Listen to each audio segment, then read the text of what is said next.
Hola amigos, my name is Julio Fopoli and I want you to speak Spanish like a pro.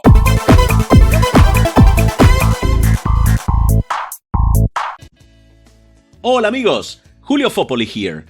Today I have another special video for you. If you just want to enjoy a good story in Spanish, just watch this video and have fun. The video has both English and Spanish subtitles. However, for those who want to use this material as a true Spanish listening training tool, I have created some activities to grow your vocabulary and develop your comprehension skills in no time.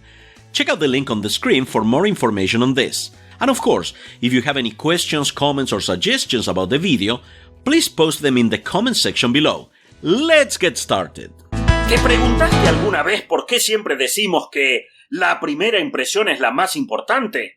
Según un estudio de la Universidad de Princeton en Nueva Jersey, Estados Unidos, en unas décimas de segundo tenemos una primera impresión de alguien basándonos en sus rasgos físicos y en su comunicación no verbal, como sus gestos o su forma de mirar.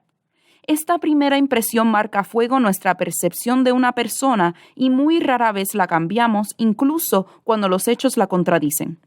Una vez que hemos puesto un calificativo a alguien, es difícil que lo cambiemos radicalmente, haga lo que haga. Imagínate cuando te gusta alguien, pero esa persona te ve solo como un amigo. Es casi imposible salir de esa zona. Pero, ¿por qué pasa eso? ¿Por qué? Aunque parezca injusto rotular a una persona tan solo segundos de conocerla, es simplemente una adaptación evolutiva grabada en nuestros genes. Cuando nuestros ancestros se encontraban con alguien desconocido, debían decidir inmediatamente si esa persona les generaba confianza o no. De esa decisión podía depender la supervivencia del individuo y su familia. Si bien hoy en día este juicio rápido sobre las demás personas no parece tan necesario, las primeras impresiones siguen grabadas a fuego en nuestra genética y cada vez que nos ponemos en contacto con alguien, somos bombardeados por ideas sobre esta persona. ¡Qué loco!, ¿no? Este fue otro informe especial de Tom Addison. Nos vemos en el próximo.